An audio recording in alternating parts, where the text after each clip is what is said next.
যে 5টি বিষয় নিশ্চিত না হয়ে ওয়াশেবল ডাইপার কিনলে আপনার পুরো টাকাটাই নষ্ট হবে। তার মধ্যে 4 নাম্বারটা খুবই গুরুত্বপূর্ণ। 1 নাম্বার হচ্ছে ডাইপারের উপর অংশে কি ধরনের ফেব্রিক ব্যবহার করা হয়েছে, ফেব্রিকটা কি সফট এবং মোলায়েম কিনা এবং 100% ওয়াটারপ্রুফ কিনা সেই বিষয়টা নিশ্চিত হয়ে পারচেজ করবেন। আমরা আমাদের আইলিন স্মার্ট ওয়াশেবল ডাইপারে খুবই উন্নত মানের ফেব্রিক ব্যবহার করেছি। এবং 2 নম্বরে যে বিষয়টা দেখবেন সেটা হচ্ছে ডাইপারটা কত লেয়ারের, অর্থাৎ কয় লেয়ারের ফেব্রিক ব্যবহার করা হয়েছে। আমাদের আইলিন স্মার্ট ওয়াশেবল ডাইপারে আমরা 3 লেয়ারের ফেব্রিক ব্যবহার করেছি। আমি আপনাদেরকে দেখানোর সুবিধার্থে একটি ডাইপার কেটেছি। এই যে দেখতে পাচ্ছেন 1 লেয়ার, 2 লেয়ার, 3 লেয়ার। আমরা আমাদের ডাইপারে 3 লেয়ারের ফেব্রিক ব্যবহার করেছি। এবং 3 নম্বর আপনি যে বিষয়টা দেখবেন সেটা হচ্ছে ডাইপারে কতগুলো প্যাড ব্যবহার করা হয়েছে। বাজারে যে ভালো মানের ডাইপার হয় সেগুলোতে কিন্তু প্রায় 3টি করে প্যাড ব্যবহার করা হয়। এই যে আমাদের ডাইপারে 3টি করে প্যাড ব্যবহার করেছে এবং খুবই উন্নত মানের। এবং প্যাডগুলো কয় লেয়ারের ফেব্রিক ব্যবহার করা হয়েছে দেখেন, 1 লেয়ার, 2 লেয়ার, 3 লেয়ার। আমরা আমাদের প্যাডে 3 লেয়ারের ফেব্রিক ব্যবহার করেছি। এবং 4 নাম্বার হচ্ছে খুবই গুরুত্বপূর্ণ, সেটা হচ্ছে ডাইপার গুলো কতটুকু ইউরিন শোষণ করতে পারে। আমি এখন আপনাদেরকে 250 ml পানি ঢেলে দেখাবো যে আমাদের ডাইপার গুলো কতটুকু ইউরিন শোষণ করতে পারে।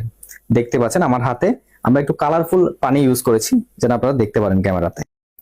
আপনারা দেখতে পাচ্ছেন আমি পানি ঢালতেছি আর আমাদের ডাইপার কিন্তু পানিগুলো শোষণ করেছে খুব সহজেই।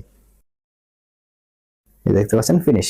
আমি 250 ml পানি পুরোটা ঢেলে দিয়েছি, দেখতে পাচ্ছেন খুব সহজে শোষণ করে নিয়েছি। আমি যদি আপনাদেরকে নিচের অংশে দেখাই যে লিকেজ হয়েছে কিনা, আমার পাশে টিস্যু আছে, আমি এই টিস্যু দিয়ে দেখাই।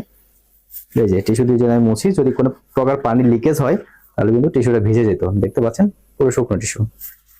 আমি যদি এই যে দেখেন পুরোটা পানি শুষে নিয়েছে। আমি যদি আপনাদেরকে একটু চিপে দেখাই যে আসলে নিচে টিস্যু দিয়ে নিচ্ছি, তাহলে পানি যদি পরে আপনারা বুঝতে পারবেন। এই যে দেখতে পাচ্ছেন খুব জোরে, আমি খুব জোরে শক্তি দিয়ে চিপ দিচ্ছি, একটুও পানি পড়তেছে না। দেখতে পাচ্ছেন একদম, যদি আরো ভালোভাবে দিই আরো শক্ত করে ধরে, মানে সবগুলো পানি কিন্তু ইয়ে করে নিচ্ছে, মানে ওয়াটারপ্রুফ ফেব্রিক ব্যবহার করা হয়েছে, খুব উন্নত মানের। দেখতে পাচ্ছেন। এবং 5 নাম্বার হচ্ছে ডাবল লিকেজ গার্ড। ডাইপারের দুপাশে ডাবল লিকেজ গার্ড আছে কিনা সেই বিষয়টা নিশ্চিত হবেন। ডাবল লিকেজ গার্ড থাকলে কি হয়, বাচ্চার রানের দিক দিয়ে ইউরিন লিকেজ করে না। এবং ডাবল লিকেজ গার্ডের ভেতরের যে ইনার কর্নার, আমি যদি এখানে দেখাই, এই যে ডাবল লিকেজ গার্ডের ভেতরের যে ইনার কর্নার, এটা আলাদা ওয়াটারপ্রুফ ফেব্রিক ব্যবহার করে এটাকে ওয়াটারপ্রুফ করা হয়েছে কিনা সেই বিষয়টা নিশ্চিত হবেন। তাহলে বাচ্চা রানের দিক দিয়ে ইউরিন লিকেজ করবে না। ওয়াশেবল ডাইপার কেনার আগে অবশ্যই এই 5টি বিষয় নিশ্চিত হয়ে তারপর অর্ডার কনফার্ম করবেন। আমরা আমাদের আইলিন স্মার্ট ওয়াশেবল ডাইপারে এই 5টি বিষয় নিশ্চিত করি। Eileen smart washable diaper purchase করলে প্রতিটা অর্ডারের সাথে বোনাস হিসেবে পাচ্ছেন বাচ্চার মায়ের জন্য 5টি করে one time pad. Eileen smart washable diaper, সাশ্রয় এবং সুরক্ষা একসাথে।